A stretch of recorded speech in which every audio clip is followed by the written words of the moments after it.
I just passed by with my car and I just want to stop by here and maybe take some pictures.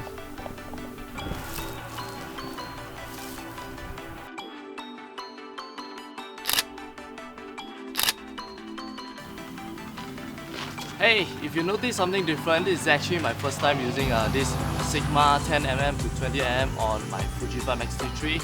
I don't have any autofocus in this lens and also I cannot change any aperture. But this lens is already in f4, so I am not worried too much about the focus because now it's pretty much focused as long as I know the distance between me and the camera. I think that's good. Nice.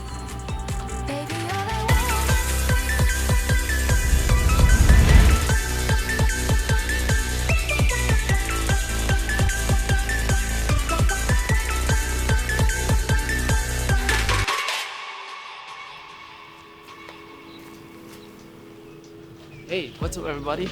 Welcome to the new videos, and I just want to ask you, have you ever come across like when you shoot a picture and the shadow is just too dark and the highlight is okay, or vice versa?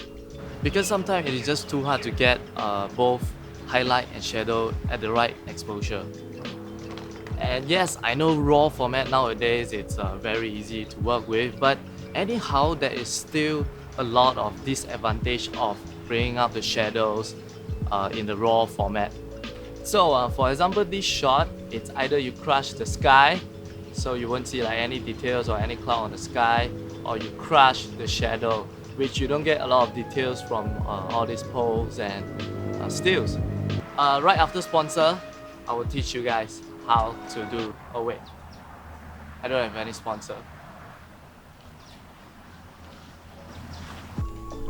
Now we are going up the hill, so I think I'm at the right way. So one thing about nowadays photographer is they are too depending on the RAW format on the camera. The biggest disadvantage of not getting your exposure right is of course your image will break and you won't get as much details as the buildings and stuff, and also you will get a lot of noise in your shadow. And the only way to fix this is to shoot in multiple exposure. That is what we call in HDR. I think a lot of smartphone people will know this. Woo. Back to studio.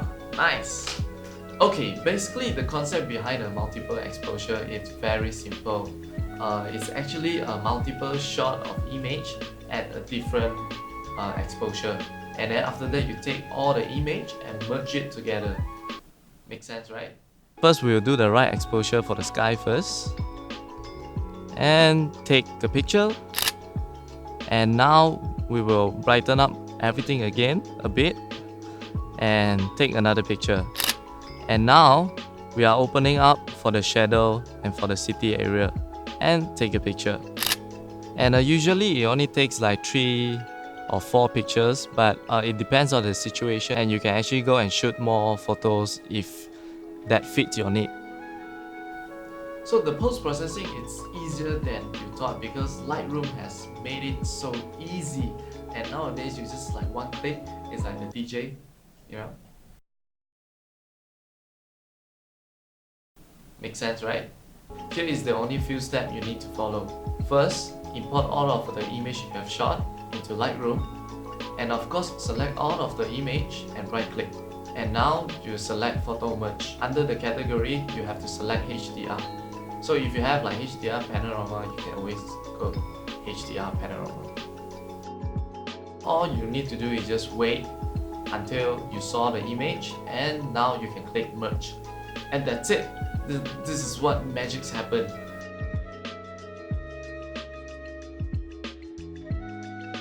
So what we used to do is we shoot everything and then we bring into Photoshop, and in the Photoshop you will need to select a masking, and then you have to draw and erase the mask by yourself.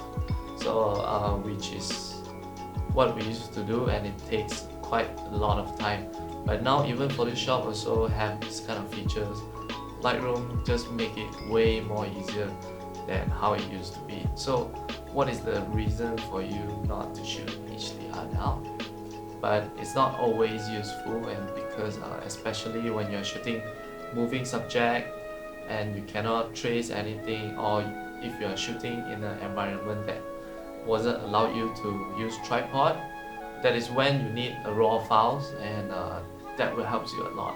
I want to get some ice cream, man. Oh. It's I'm actually a bit afraid of height, but I'm still okay. For you, I'll do anything.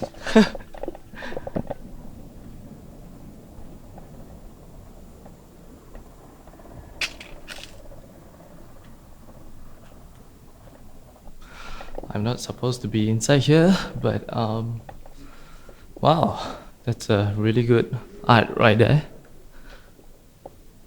I'm sweating like crazy. And just want to tell you that, of course, HDR shot is not only for landscape, and it can be indoor also. So that's why, to get out of most from the image, you need to shoot more. Okay, that's it for today. If you like this video and if this is very helpful to you, please subscribe, and hopefully the upcoming stuff is more useful for you. And if you have any comments, please comment down below, and what else would you like to see in the future. Okay guys, see you guys in the next one. See ya.